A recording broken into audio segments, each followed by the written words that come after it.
Bonjour tout le monde. I want to start off today by talking about the job report we just received for March. As stark as those numbers are, they aren't a surprise for a lot of Canadians. Each one represents a different story.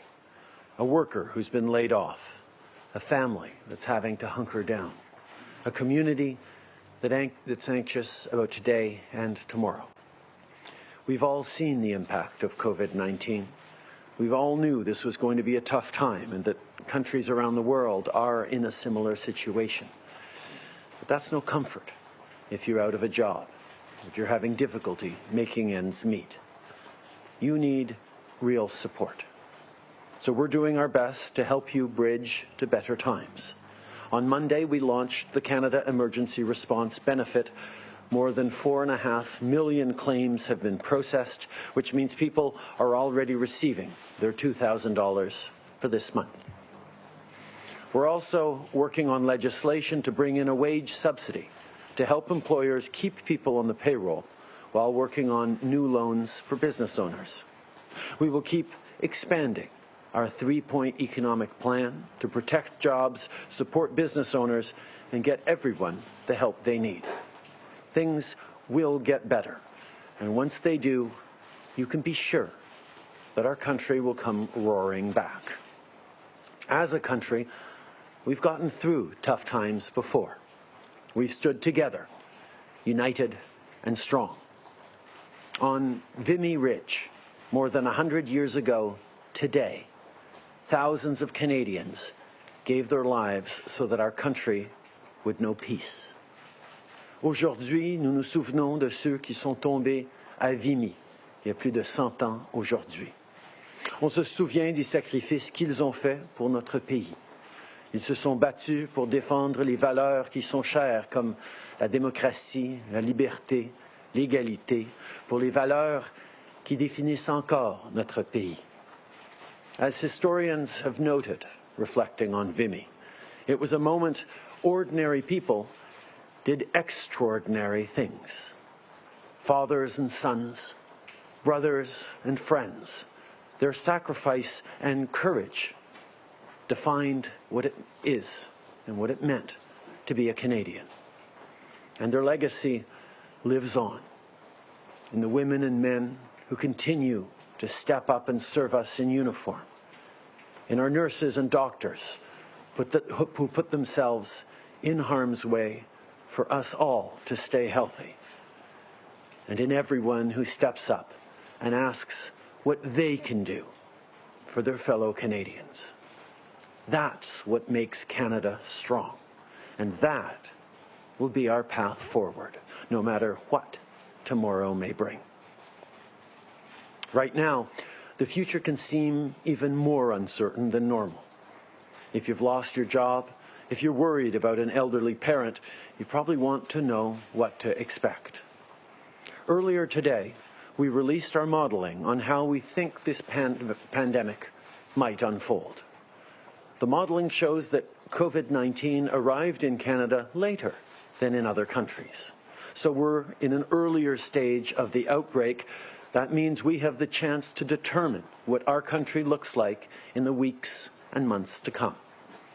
Our healthcare systems across the country are coping for the time being, but we're at a fork in the road between the best and the worst possible outcomes.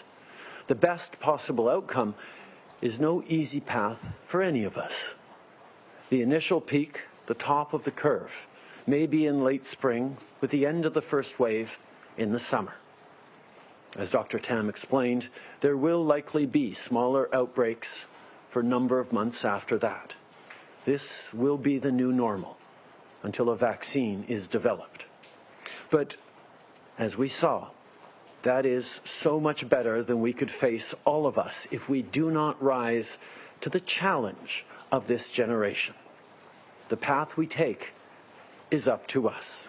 It depends on what each of us does right now.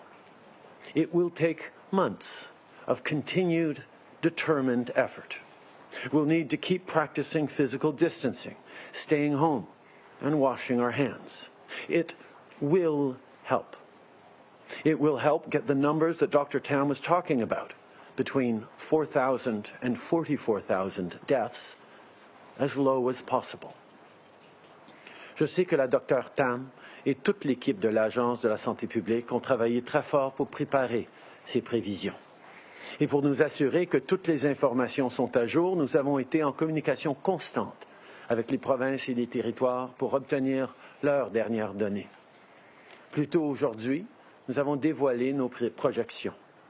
Les modèles démontrent que la COVID-19 est arrivée au Canada plus tard que dans d'autres pays, donc on est à un stade plus précoce de l'épidémie.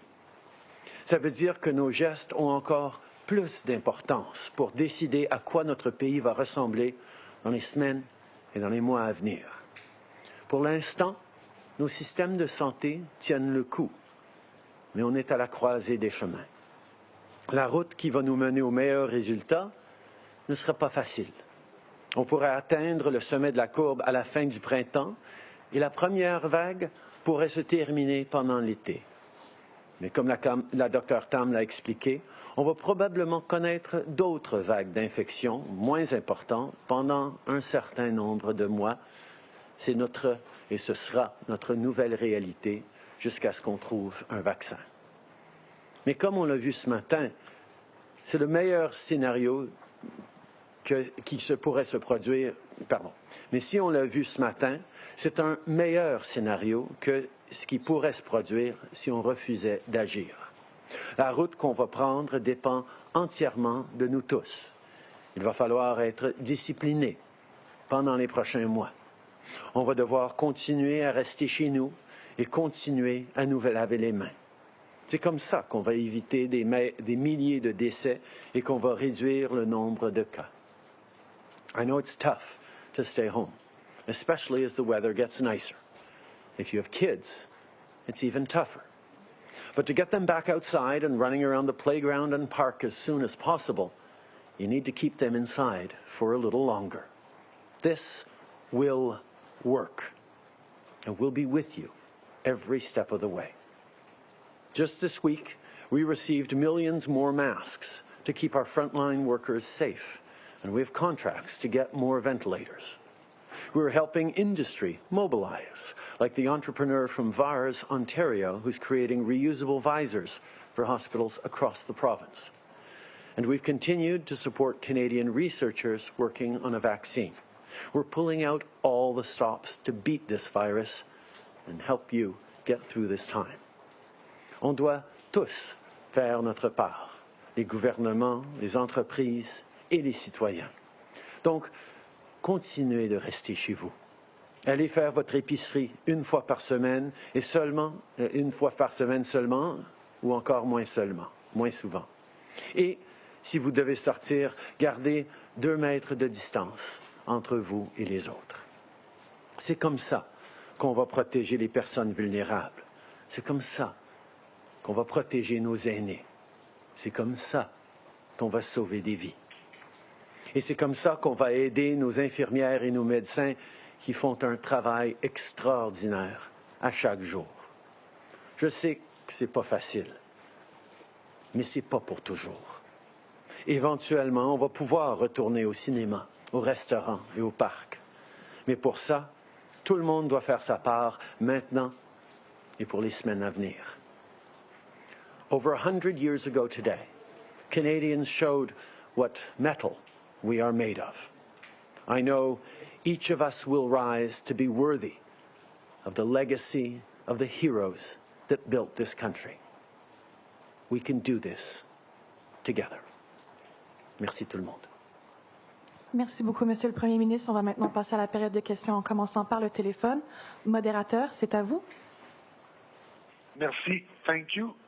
La première question est de Michel Lamarche, TVA Nouvelles. À vous. Bonjour, Monsieur Trudeau. J'aimerais vous entendre sur ces vagues dont a parlé la Dr Tam un peu plus tôt. J'aimerais savoir si, voyant que ça peut continuer jusqu'en décembre avec des vaguelettes vers la fin, vous êtes prêt à reconduire tous vos programmes d'aide jusque-là? Nous allons être là pour aider les Canadiens aussi longtemps que ça pourrait prendre. Mais nous savons tous que la longueur que ça prend va dépendre énormément de ce qu'on est en train de faire. Que les Canadiens continuent à rester chez eux, qu'on continue de faire du dépistage de façon agressive, qu'on continue de suivre les contacts quand nécessaire. Nous allons pouvoir rester dans les projections les plus minimes et on devrait passer au-delà de cette première vague. Oui, il va y avoir d'autres vagues tant qu'on n'aura pas de vaccin. Mais ces vagues-là vont être beaucoup plus faciles à gérer et avec les connaissances et l'équipement qu'on est en train de développer maintenant et par l'habitude que les Canadiens vont pouvoir développer de prendre les mesures pour se garder en sécurité. Okay. Est-ce qu'il y a une... We recognize that what we are doing today is making a difference. And we are hopeful that we're going to be able to get through this in the shortest amount of time. But no matter how long it takes, we will be there to support Canadians in order to get through this. We know, though, that in order for it to last as short as it can and to harm as few Canadians as possible, we need to keep doing what we are doing. That is what leads us to the best scenario. And once we're through this first wave, as we look to the resurgences that will happen over the coming months until we discover a vaccine, now, we will be much better equipped, both with aggressive testing strategies that we're developing right now, with aggressive contact tracing, and with Canadians who know what to do when they have to socially distance, to stay home where and when necessary in the coming months. Suivi. On a bien compris, Monsieur le Premier ministre, qu'aider les Canadiens à ce moment-ci, ça n'a pas de prix. Mais j'aimerais savoir s'il y a une évaluation des coûts qui a été faite pour les prochains mois et est-ce qu'on aura les moyens de se permettre de dépenser encore des centaines de milliards de dollars, peut-être jusqu'en décembre? C'est une des raisons pour laquelle c'est tellement important de passer à travers cette première vague le plus rapidement possible. C'est pour ça que pendant les semaines à venir, les gens vont devoir rester chez eux et limiter leurs déplacements au maximum. Quand on sera à travers cette première vague, comme on a vu dans les modèles, on va pouvoir ouvrir un peu l'économie, laisser les mesures, mettre des mesures de côté pour l'instant, pendant qu'on gère cette nouvelle réalité dans laquelle on va être, pour permettre à une certaine reprise économique. Mais effectivement, tout dépend de ce qu'on est en train de faire. Mais quelle que soit la durée des choses, nous allons être là pour s'aider les uns les autres parce que c'est ce qu'on fait entre Canadiens et on sait que si on veut reprendre le cours de la vie de façon normale éventuellement, il faut que les gens aient l'appui nécessaire pour passer à travers. Merci. Prochaine question, modérateur. Thank you. Merci. The next question, Mia Rabson, the Canadian Press. Line open. Good morning. I'm just wondering, given the new projections today, do you think that we're going to have stronger measures necessary to keep people at home? Do you think people are listening? And what are those measures that you think we might need to add? We have seen that the measures that have been taken seriously by Canadians right across the country. People are staying home. People are choosing to go out only for necessities. They are working from home as much as possible. And these are the measures we know are going to keep us on the right path. Are there things we can do to strengthen and improve? Sure, and we'll keep looking at those. But the big things that we're going to be able to improve in the coming weeks is stronger and more sophisticated and aggressive testing protocols, because every day we get better at that. And continuing to develop tools for better contact tracing. We know that those things on top of the social distancing that we're doing right now have the best impact on keeping this curve as short and as low as possible. Follow-up? And I'm also wondering if there are going to be multiple waves of this, if we aren't going to be able to sort of get out of this until we find a vaccine, which we're told is 12 to 18 months away at best. Do you envision that we're going to have multiple waves of shutdowns, lockdowns, closures of the economy? And how can we handle those kinds of constant shutdowns? I think even after we're through this first wave, we will need to remain vigilant and we will need to bring in different measures.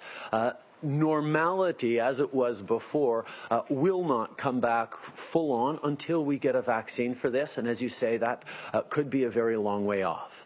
But once we get through this first wave, we will have developed both tools and habits that will allow us to be much more resilient and resistant to further outbreaks and spreads, that will be able to be kept localized, that will be able to fight against and protect our most vulnerable from over the coming months. It will require continued actions in different places and quick responses. But part of getting through this wave in a rapid way will be because we are developing the tools that will also help us when those wavelets come forward in the coming years, in the coming months. Okay. Ce que nous reconnaissons, c'est que même si on passe à travers cette présente vague qui est importante pour ce pays, cette première vague, on ne va pas revenir à la normale complètement. La normalité, comme elle était avant, ne pourra pas revenir tant qu'il n'y aura pas de vaccin. Et ça pourrait être dans un an et demi, on ne le sait pas exactement. On espère plus tôt. Mais notre capacité en tant que société et en tant que système de répondre à ces petits moments de défi qu'on vivra, ces petites épidémies qui seront plus localisées et pour lesquelles on aura plus d'outils pour répondre, vont nous permettre de reprendre énormément de nos activités. Mais effectivement, il va falloir qu'on reste vigilant pour l'année à venir. Merci. Prochaine question. Thank you. Merci. The next question, Maura Forrest, Politico. Line open. Yes, thank you, Prime Minister. Today, obviously, there's been a lot of grim announcements that people have had to take in, both in terms of job numbers and in terms of these projections. They're getting this information as they're heading into a holiday weekend, when they're being asked not to celebrate with their families. I'm just wondering how you think Canadians should react to this today. I think, obviously, this is difficult news. This is news that reflects, particularly in the job numbers, a reality that millions of Canadians have been feeling over the past weeks. That the real impact on not just our economy, but on the lives of Canadians, of workers, of families, of communities, is significant and real. But what we're also seeing in numbers from different parts of the country is that there is a light at the end of this tunnel. That if we keep doing the things that we're doing the way we're doing, as we've seen in other countries, we are able to minimize the level of the impact of this wave of COVID-19. We are unfortunately going to continue to lose people across this country in the coming weeks. But we also know that there are things that we can continue to do to make sure we get through this first wave as quickly and as low impactly as possible. That's why as we gather with the immediate family members that we're sharing a home with right now, as we FaceTime to our loved ones and reflect through this Easter weekend, we need to know that we will continue, we can continue to do what is necessary for the coming weeks and months to get through this first wave in the right way so we can get back to being there for each other in the coming year. Follow-up? Yes, thank you. Dr. New this morning said he was going to be celebrating this weekend virtually with his family. How will you be celebrating? I'm hoping to be able to see my family this weekend. Of course, the priority is ensuring that we're getting the legislation passed. Conversations are still ongoing with members of the opposition parties. We know that we need to pass this legislation to get the help to people that is needed. That's why while we continue discussions around democratic processes and defending our institutions, which will be ongoing, which is really important to me and to all of us, we need to move forward on getting this legislation moving through the House so we can get the help out to Canadians, and that is my focus this weekend. En français. Okay. J'espère pouvoir passer un peu de temps avec ma famille cette fin de semaine, mais la réalité, c'est que notre priorité, c'est de passer le projet de loi qui va permettre d'aider encore plus de gens, d'envoyer l'aide pour les travailleurs via les entreprises. C'est pour ça que nous sommes en train de continuer les discussions avec les partis d'opposition. Bien sûr, nous avons besoin d'assurer que notre démocratie continue à fonctionner, qu'on a des institutions fortes dans ces systèmes, dans ce moment difficile, mais nous devons absolument ramener la Chambre pour passer ce projet de loi pour pouvoir aider les gens, et j'espère que les partis d'opposition seront d'accord avec moi que cette aide aux Canadiens ne peut pas attendre. Merci. Dernière question, modérateur. Thank you. Merci. Prochaine question, Hélène Buzetti, Le Devoir. À vous. Oui, bonjour, M. Trudeau. Justement, sur ce projet de loi, concernant le projet de loi, on comprend que les conservateurs posent comme condition à leur appui que le Parlement siège désormais en personne, en version réduite. Pourquoi n'acceptez-vous pas cette condition? Ce serait quoi le problème, puisqu'on l'a déjà fait il y a 2 semaines pour adopter ces 13? D'abord, on est très ouvert, et comme on l'a démontré, à ramener le Parlement pour passer des projets de loi importants, pour faire le travail que les gens s'attendent du gouvernement et du Parlement. Mais nous savons aussi que nous devons suivre les recommandations des experts en santé et de ne pas rassembler les gens si ce n'est pas absolument nécessaire. Il y a des façons virtuelles de le faire, et quand on rassemble, même en mode réduite, il y a des gardes de sécurité, il y a des gens qui travaillent dans la bâtisse qui vont être là, qui doivent être là pour nous appuyer, et on veut minimiser ces impacts-là. Mais on va absolument continuer de chercher des façons et de travailler des façons d'assurer qu'on puisse garder une démocratie forte et des institutions fortes. On est très ouvert à ça, mais je trouve qu'on est au moment où on ne devrait pas empêcher le passage d'un projet de loi important juste parce qu'on veut continuer d'avoir ces discussions. Ces discussions vont et doivent continuer. Et en question, alors est-ce que... Pardon, Hélène, je vais juste répondre en anglais d'abord. I think it's extremely important that we do have strong democratic institutions that continue to function to serve Canadians, to get the help needed to Canadians, and provide that input from voices across the country on the impact that things are having in their community. That is essential, and we're going to continue to talk with opposition parties about how we can make sure that our institutions and our Parliament continues to function. It is something to remember that when we do gather in smaller numbers, first of all, it still requires a significant number of support staff to come into work, to be there while Parliament is functioning, and that puts them at risk as well. But it's also something that doesn't allow for members of Parliament who live in further off parts of the countries to be weighing in and make sure that their communities are being heard. That's why we are so interested in looking for virtual ways of gathering the House, and we're going to continue to work on that. But it's, I think, really important that parliamentarians get together to make sure that the work of getting the help to Canadians happens, and happens quickly, while these continued conversations about furthering our democracy in this moment of crisis continue. It's not the time to further delay getting help to Canadians.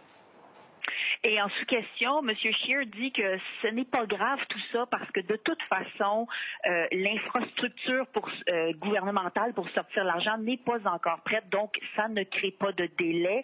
Êtes-vous d'accord? Et dans le fond, s'il y a un délai, est-ce que c'est les conservateurs qui sont responsables en posant une condition, ou est-ce vous qui êtes responsable parce que vous refusez de faire un compromis?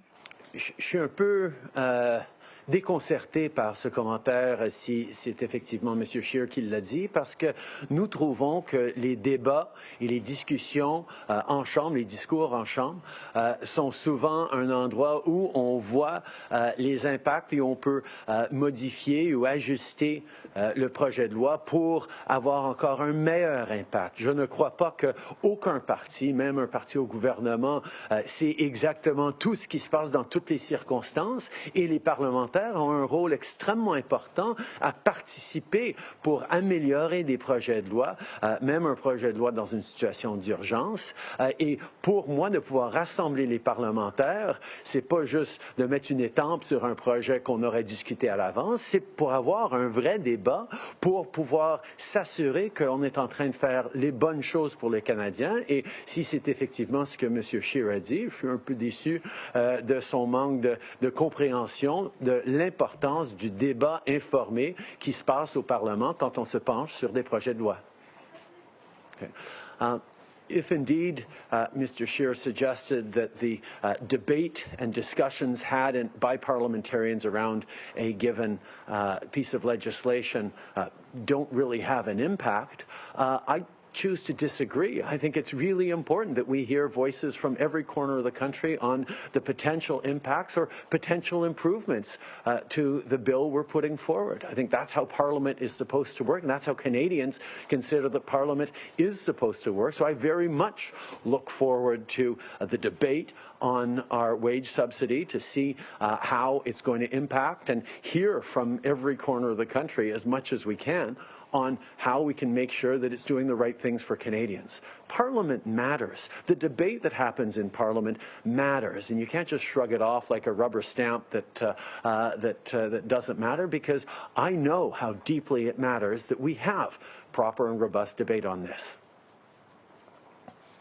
David Thurton, CBC News. Prime Minister, documents show that the government has been preparing for a pandemic for over a decade, since the outbreak of SARS. But we're seeing now that, it seems like the government has been caught off guard, and Canadians are paying up the price for that. What went wrong in your planning? I think we've seen countries around the world caught off guard by the nature of this epidemic. The challenges that we've faced in terms of getting Canadians protected are echoed in challenges faced around the world, and some countries are handling it better than others. I think Canada has done a good job of keeping on a path that is going to minimize as much as possible the reality we're in right now, and that's why we need to continue to do the things that we're doing, staying home, contact tracing, aggressive testing, and why we need to continue to listen to experts on next things we can do or other things we need to do to ensure that we're having the minimal possible impact on Canadians. And of course, there'll be lots of lessons learned from this, as there were lessons learned from SARS, and we're going to learn them and bring them into play. What went wrong in the government's planning?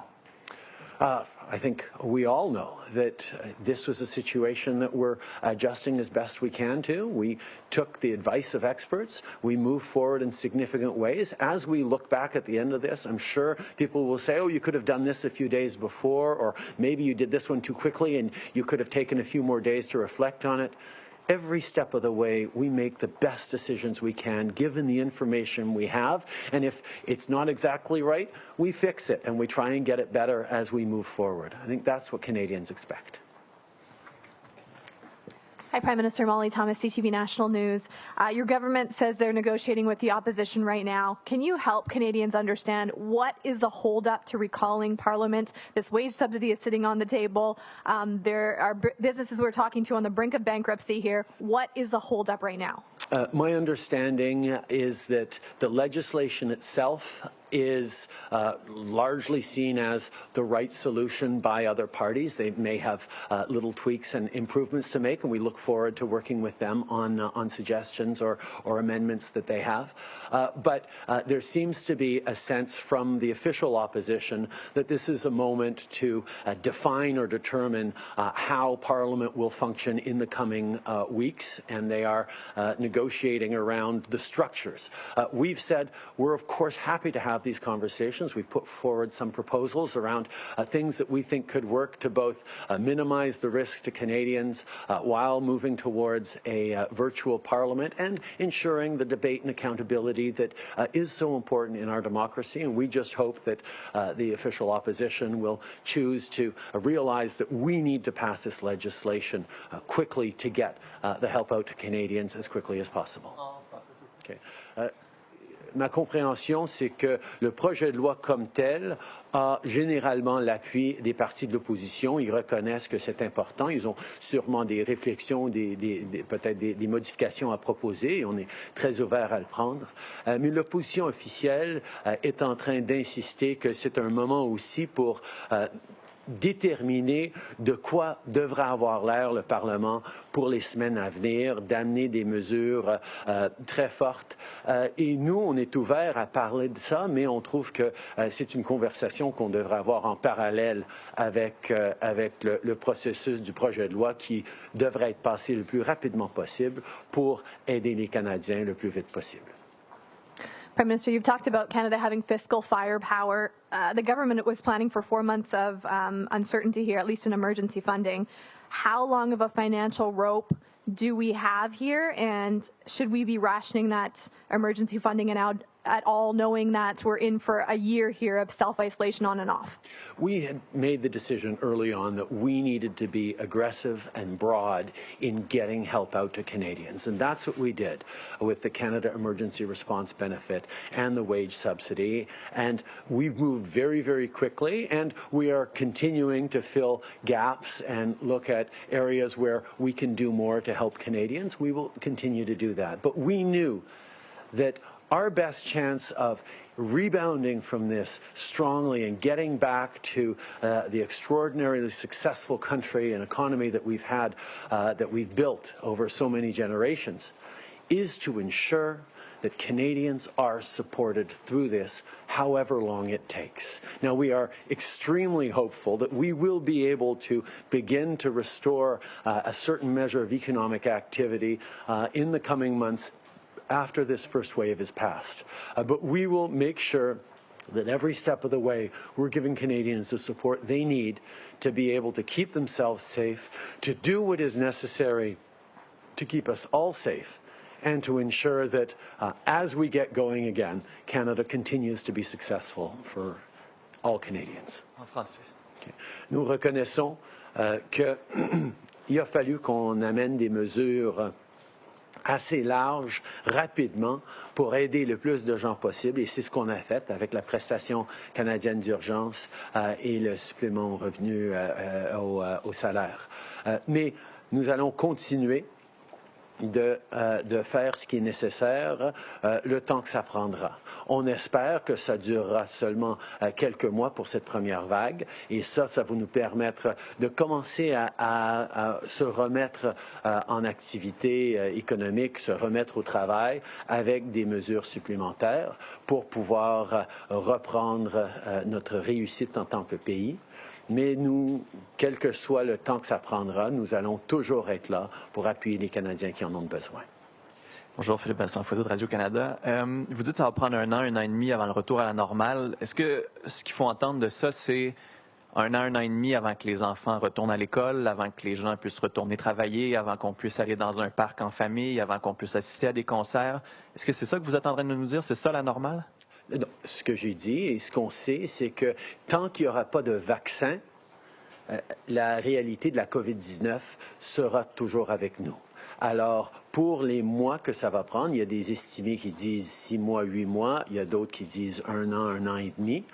On va devoir être vigilant, on va devoir avoir des mesures qui sont présentes dans nos vies de tous les jours, et en même temps, on va devoir avoir des mesures prêtes à mettre en place si il y a une résurgence du virus à certains endroits au pays ou dans certaines conditions.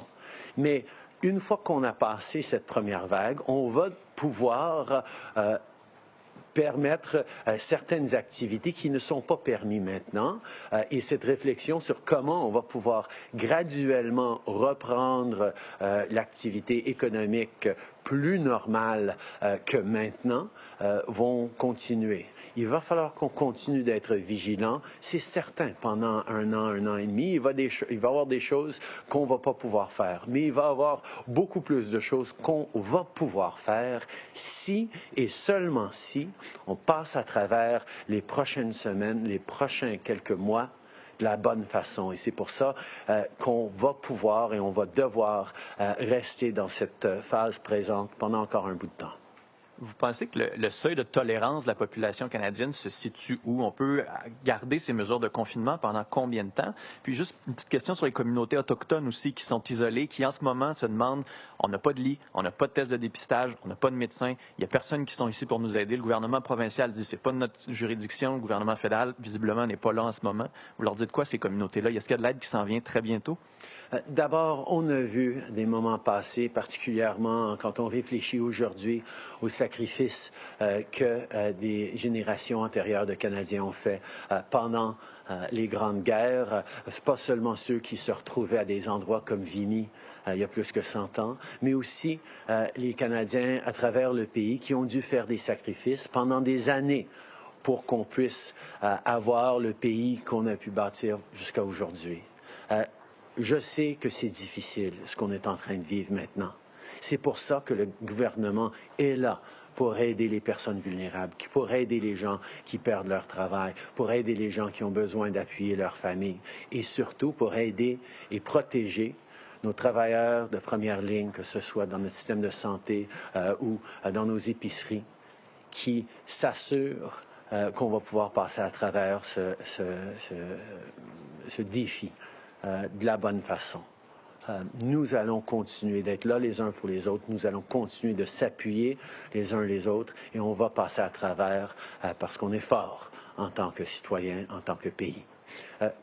Ensuite, par rapport au peuple autochtone, on est très préoccupé depuis le début de la vulnérabilité de ces communautés-là. Et c'est pour ça qu'on a fait des investissements dès le début pour augmenter la résilience de leur communauté. On reconnaît qu'il reste encore beaucoup à faire. On commence à voir quelques cas dans différentes communautés. C'est très préoccupant et c'est pour ça qu'on y travaille de façon sérieuse. Prime Minister Brian Mullen, Global News. President Trump is looking at tariffs on imported oil aimed at getting Saudi Arabia and Russia to reduce the flood of crude oil swamping the market. Is Canada looking at the same to support our oil and gas industry? And if not, what is the government going to do to support the industry? I can tell you that our Minister of Natural Resources, Minister O'Regan, is closely coordinating with his counterpart, the Secretary of Energy in the United States. We recognize that the North American market and oil production sector needs to stand together on this, and we're working very closely with our counterparts and our NAFTA partners to ensure that we have a strong and united front in dealing with this global situation.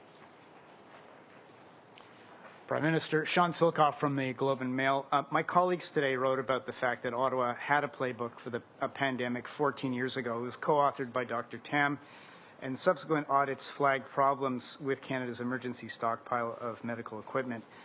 You said just a few moments ago that you were caught off guard, but given all the pandemic preparedness done here in Ottawa going back to 2006, and how some of the plans, like having enough medical supplies in our stockpile, have come up short, what will your government do to fix that going forward? Well, I think we've already seen, and we spoke about a number of times in the early days of this pandemic, how there were significant lessons we learned from that SARS epidemic. There were things that were done or were not done in 2003 that led to significant changes in our approach on public health. And Canada was better positioned than a number of countries around the world to respond to this pandemic because we had and learned from the experience of SARS. Similarly, as we go through this time, we will learn more things about how to be even better prepared next time, if this ever happens again, as it is likely that it will in the coming decades. We need to make sure that we have the tools necessary to keep Canadians safe, and that is something that keeps evolving every single day. We will listen to science. We will share the best recommendations with Canadians. We will lean on each other, and we will get through this together. It's what we do as a country. Merci. Merci beaucoup. C'est ce qui me fait à la conférence de presse d'aujourd'hui. Bonne journée. Hello, I'm Peter Van Dusen, and we've been listening.